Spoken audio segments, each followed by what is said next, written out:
All right, we've got a good crowd this morning for Bible study. Glad everybody's here. There are new sheets on the back table, or a new sheet on the back table for lesson number 8. If you want to grab a copy of that, you're welcome to, or wait until after class. If you need a copy of lesson number 7, there are still extra copies of those on the back table as well. But today we are in chapter 2 of 2 Timothy. We're still in the same section, but with a different emphasis. So today we're in verses 14 through 26, but again with a little different emphasis than last week. So let's be turning our Bibles to 2 Timothy chapter 2, beginning in verse 14. All right, so last week we divided this up into two sections because we just knew it'd be a whole lot to kind of push into one lesson. And last week we took a look at all of the things Paul says about the words that shouldn't be spoken. Like in verse 14, don't strive about words to no profit. There are words that are not profitable to talk about. And verse 16, shun profane and idle babblings. And then down in verse 23, avoid foolish and ignorant disputes. Don't quarrel, verse 24. You can correct, but do it in humility, verse 25. So we talked about all those things, about the kinds of conversations that we could have or shouldn't have in a congregation. Today we turn our attention to specifically the false teachers that Paul mentions and what they were teaching and what that means for a congregation. So today's questions are centering on basically verse 17 beginning down through about verse 22. So let me read question number 1, and then we'll read the verse that's in question. Question number 1. Why does Paul say that the words of Hymenaeus and Philetus spread like a cancer? We'll read that verse in just a moment. What does this tell us about false teaching, and what does this imply about our response? So look at verse 17. And their message will spread like cancer. Hymenaeus and Philetus are of this sort. So what do you think about that? Spread like a cancer, and why would he mention these men in connection to that? What do you think, Bobby? Yeah, so they're obviously teaching something really false, and in a minute we're going to explore what they were saying and the implications of what they were saying. It was clearly false what they were saying, but why would Paul say it spreads like a cancer? Okay, it spreads rapidly. First of all, he says in verse 17, their message. And so he's talking obviously about Hymenaeus and Philetus. He's going to specifically identify these men, verse 17 and 18. But he's also been talking about people who kind of fit that general context of a false teacher, beginning in verse 14. And they're the kind of people who spoke words to no profit. And like in verse 16, these are the people who do profess profane and idle babblings. These men were very much involved in the very things that Paul said we shouldn't do. They were instigating this kind of behavior.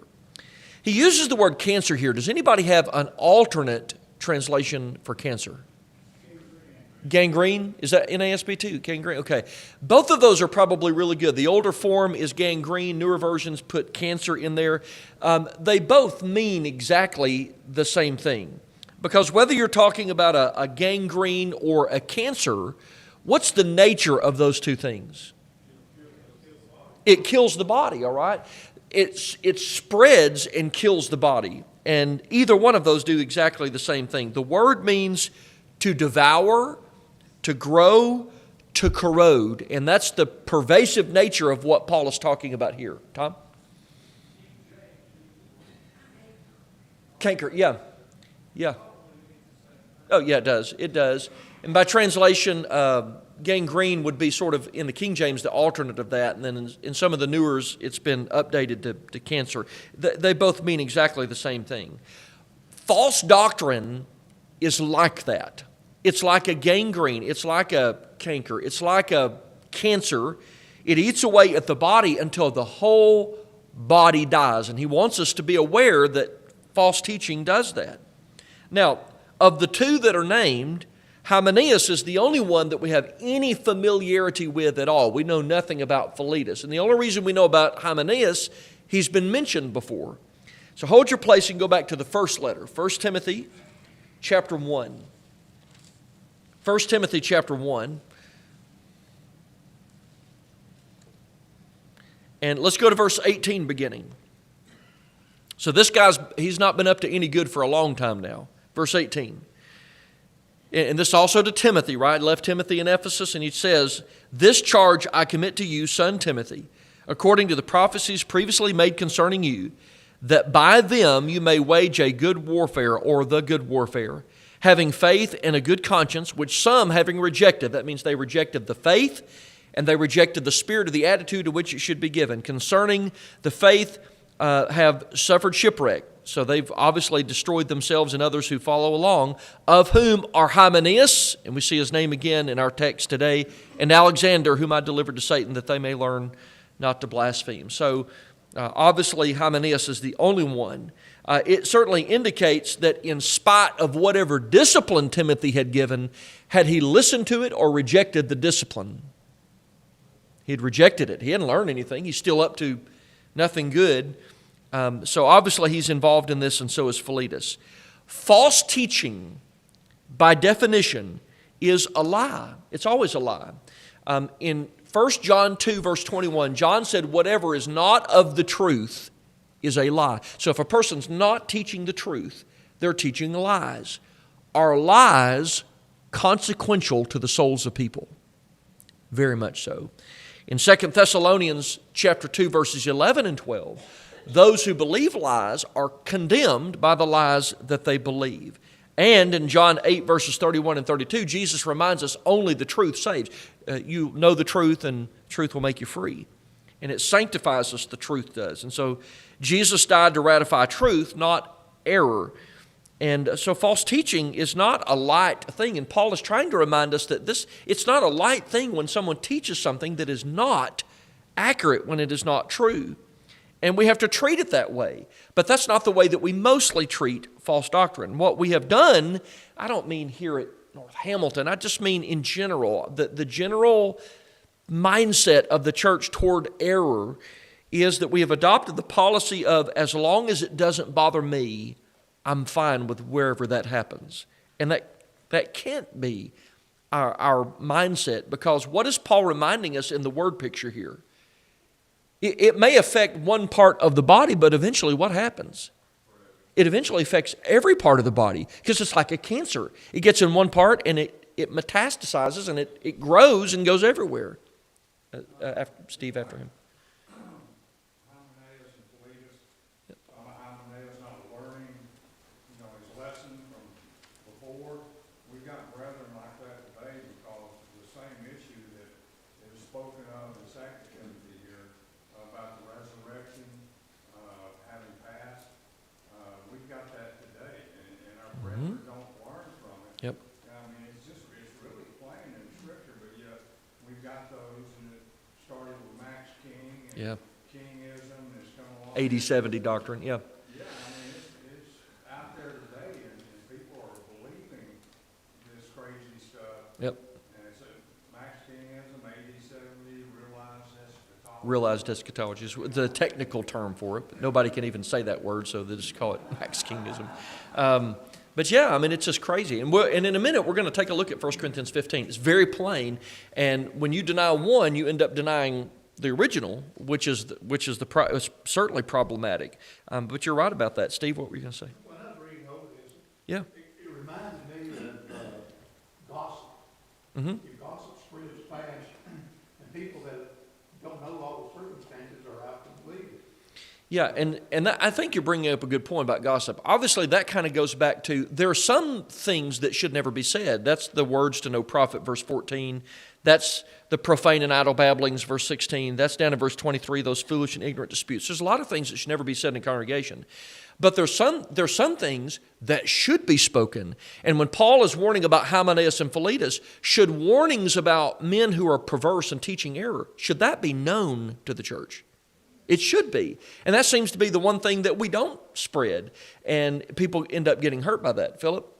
I think Paul later on discusses in chapter 4 when he talks about people that want to have people tell them with itching ears. Yes. In other words, their own agenda. They do. So there's always going to be people that want to hear. They do want to hear that. Satisfy what they Yeah. want.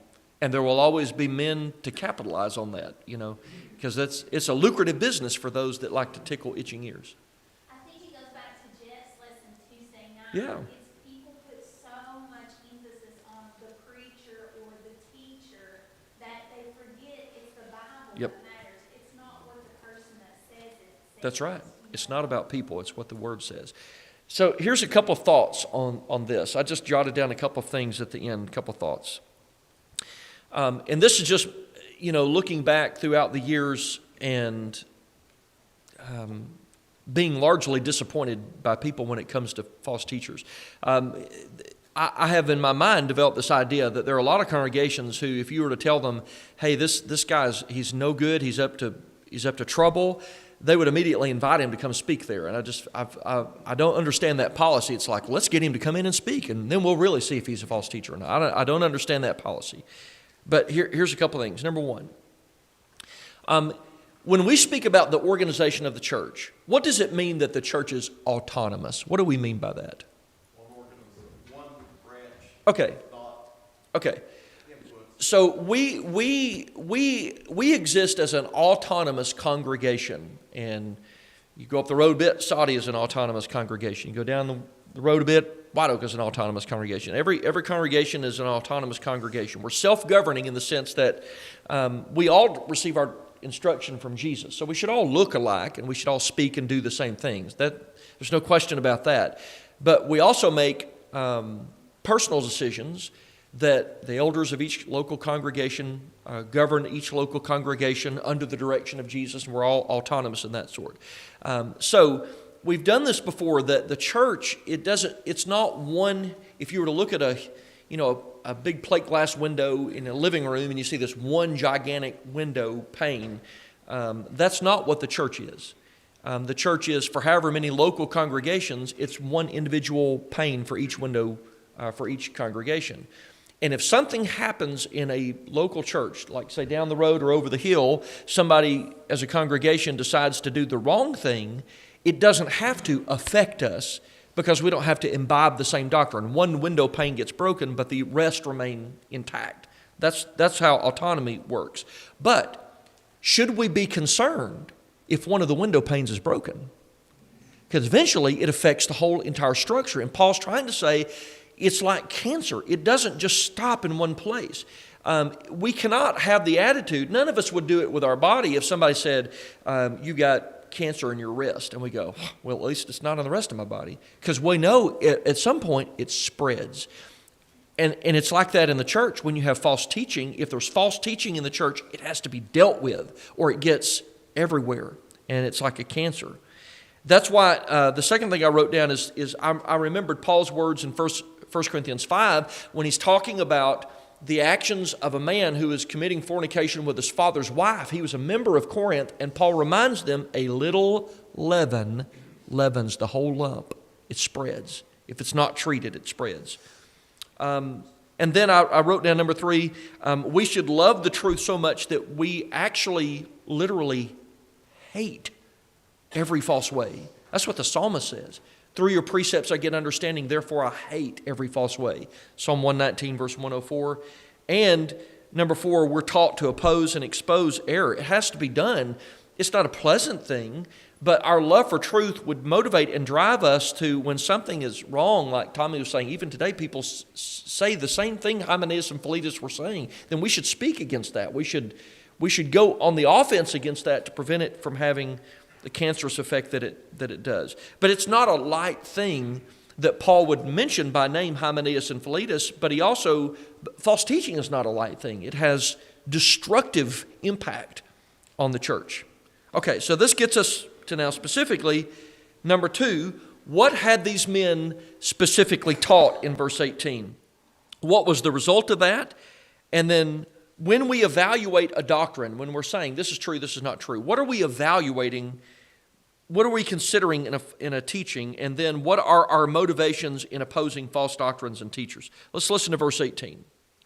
Who have strayed, that'd be Hymenaeus and Philetus, who have strayed concerning the truth, saying that the resurrection is already past, and they overthrow the faith of some. What do you get out of that verse?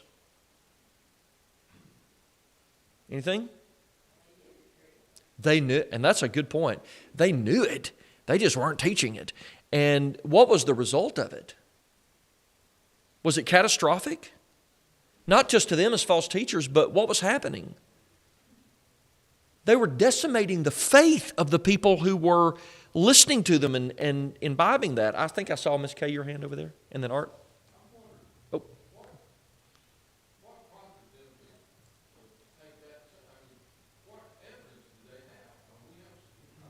Any evidence in history or in Yeah. the Bible or any place else where they would teach that the resurrection already occurred? Yeah, and we're going to see in just a second, the Corinthians apparently got in that mess too. It wasn't a small thing. It was a very popular doctrine back then. Miss Kay and then Bobby. Yeah. Yes. Yeah. There is an old proverb, a lie will go around the world before the truth can get its boots on. Yep. And to that question, that's the danger of false teaching. It is. It spreads like fire. Yeah, it's like Philip was saying a while ago. It seems people are a lot more interested in having their ears tickled sometimes than just hearing plain truth. Bobby? One thing I'm kind of considering is the fact that people that do this do it for a reason. Yep. Hymenaeus and Philetus, they don't tell you specifically, but he connects Hymenaeus to Alexander. Alexander was a coppersmith. Yep. Which means he was making his money building idols. Yes. So I wonder if these Yeah, I don't know. I don't know if there was a pagan connection there, and somehow they all had some sort of inside, gain out of it. I'm not really sure. It's a good connection because he does, and Paul will even say Alexander Coppersmith did me much harm. So I'm not really sure about that. Obviously, Paul says in verse 18, and this is important, they strayed concerning the truth. What's that tell us? Okay, like Amanda was saying, they knew it, and they just deliberately turned from it. It also means, is it possible for a person who once taught the truth and was faithful to God to turn from it and be lost? Because they strayed concerning the truth. This language is very much like in 1 Timothy chapter 1 that they shipwrecked faith. It's very much close to that language. And in 1 Timothy chapter 6 verse 21 where Paul says they strayed from the faith. So he's using language, word pictures that he had previously used. Clearly it is possible to leave the truth. That's what they had done. They left truth. And when they leave truth, or when any of us would leave truth, we leave the blessings and the protections that truth provides. Apostasy is a possibility. For some, obviously it's a reality for some, but it's a possibility for everybody. Now, how were they ending up in that position? Well, the Bible says they were teaching that the resurrection is already past. Now, let's do this. Hold your place, and let's turn our Bibles to 1 Corinthians 15. 1 Corinthians 15.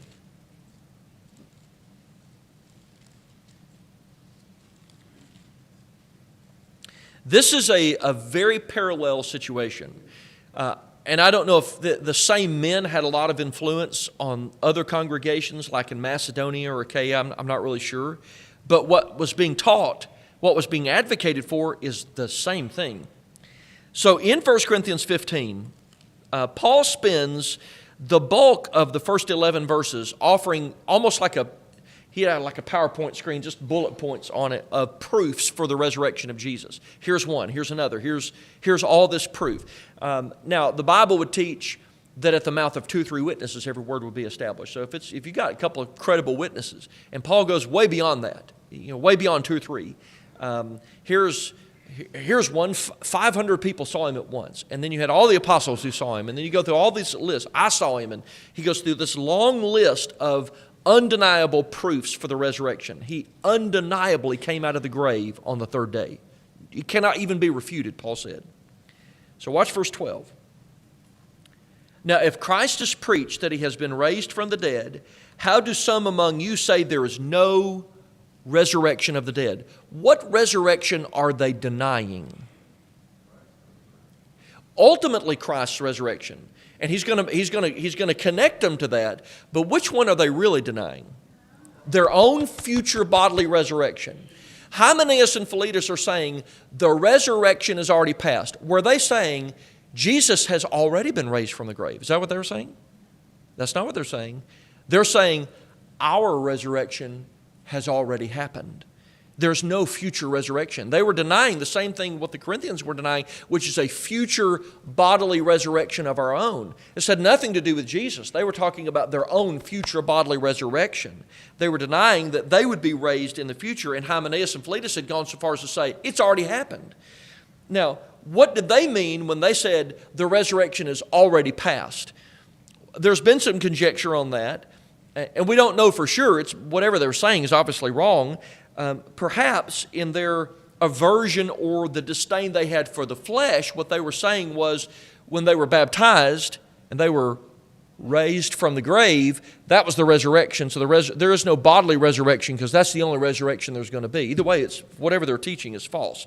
They were overthrowing the faith of some. In Corinth, they were denying the future bodily resurrection. Now, here's the danger of that. Not only is it wrong to say that, Paul says, verse 13, if there's no resurrection of the dead, if there's no future resurrection, then Bobby just mentioned it, what does it also, it sort of backtracks and denies what?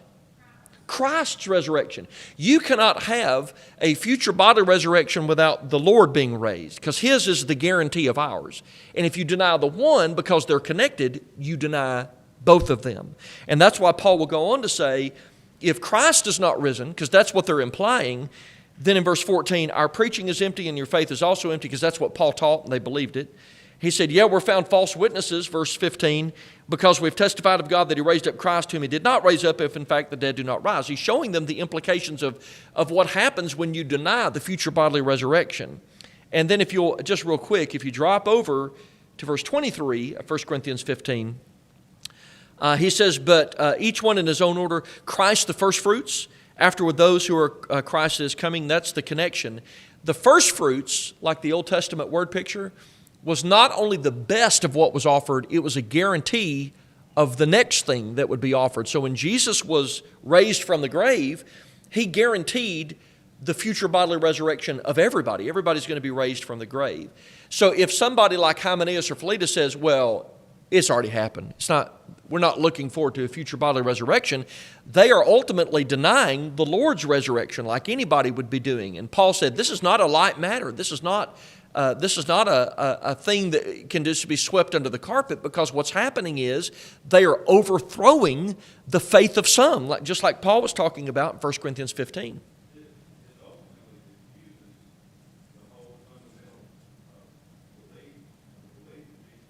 Yeah.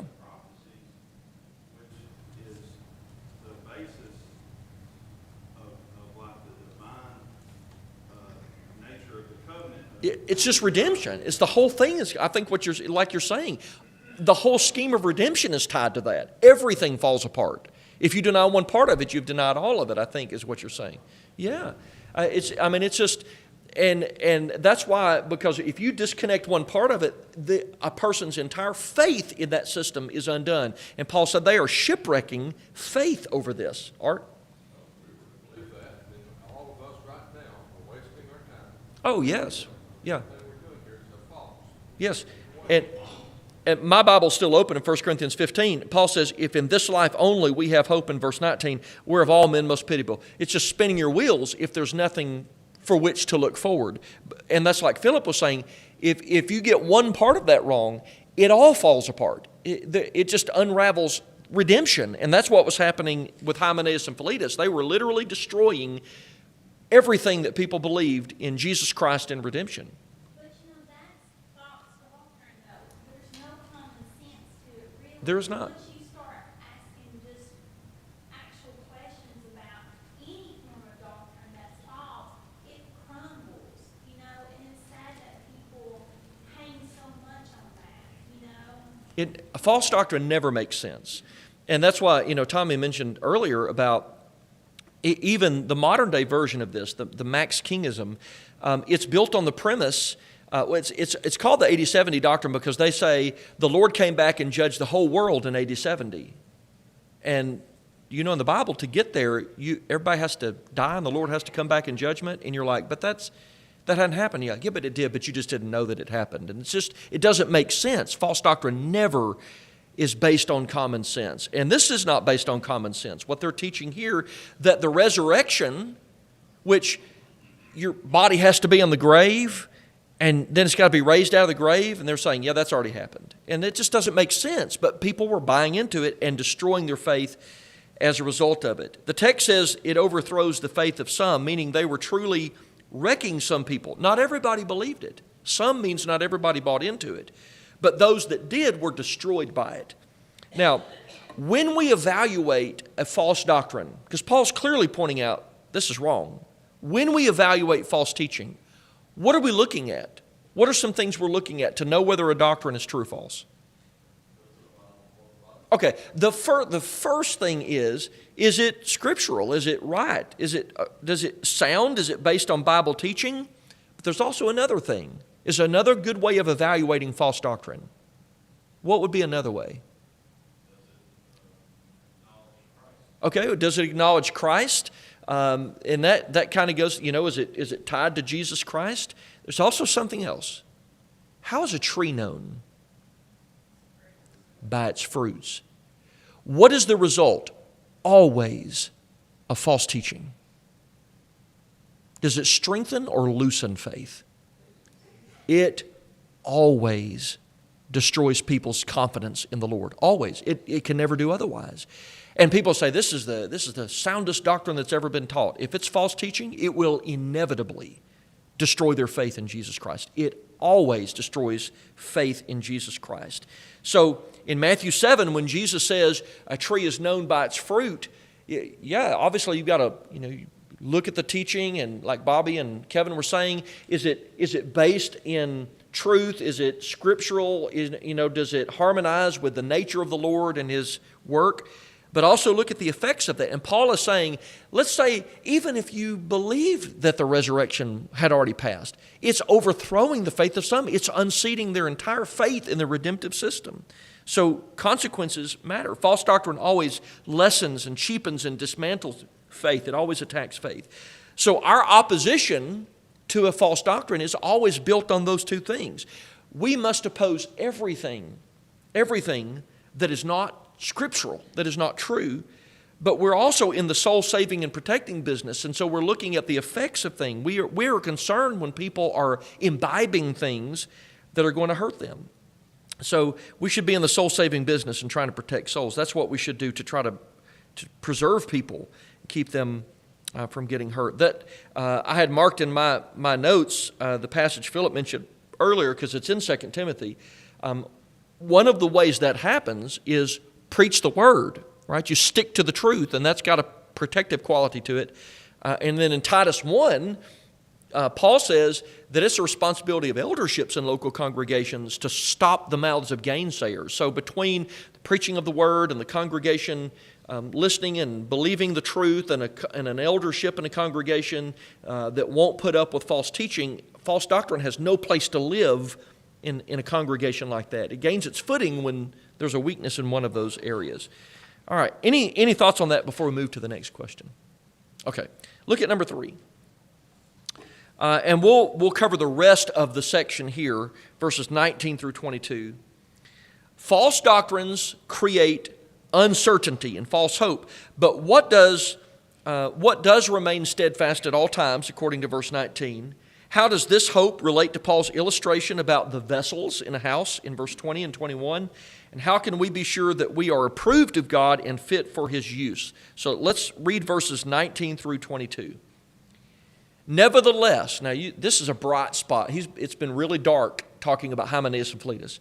Nevertheless, the solid foundation of God stands, having this seal. The Lord knows those who are His, and let everyone who names the name of Christ depart from iniquity.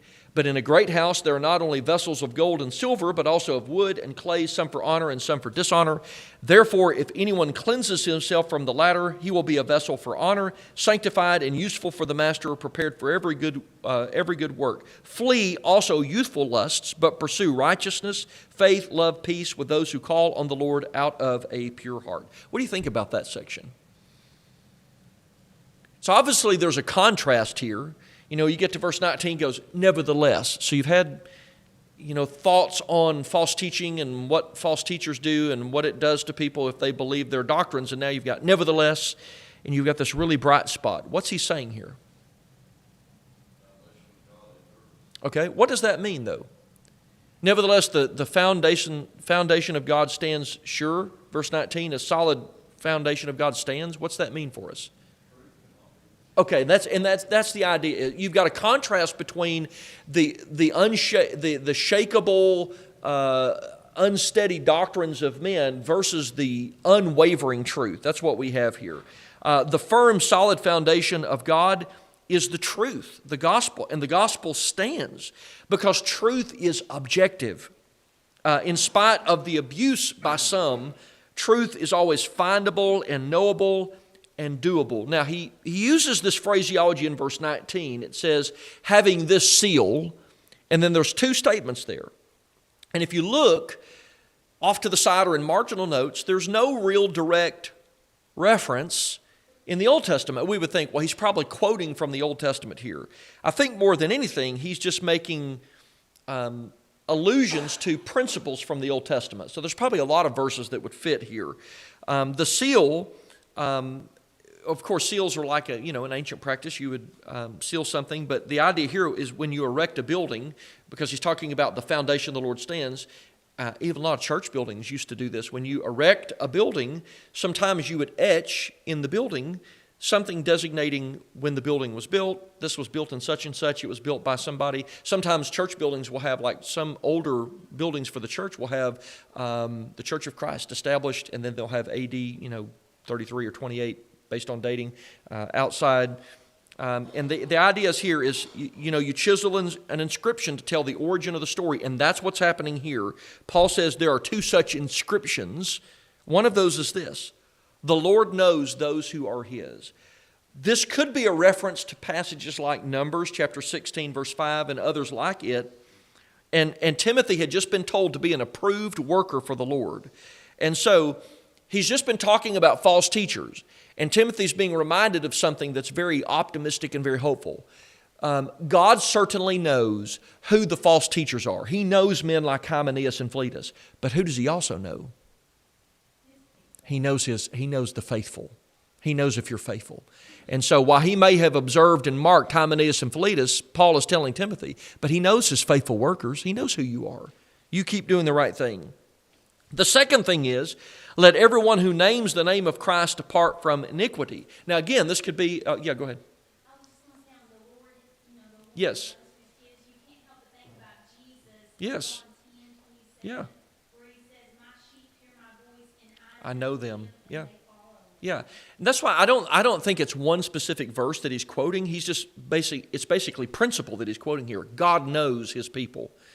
So the second is probably based on verses like Numbers chapter 16, verse 26, Isaiah 26:13, Isaiah 52, verse 11. You've got a lot of passages that probably play into the background of this. But these are more like generic truths than they are direct quotes. And his point is, embedded in the truth, embedded in the Word of God, is the fact that faithful people avoid wickedness, which would include false doctrines. So God knows the people who are His faithful people. And by the way, Timothy, these are the people that also don't listen to false teachings. This was a way of saying, stay away from Hymenaeus and Philetus. They are not of Christ anymore.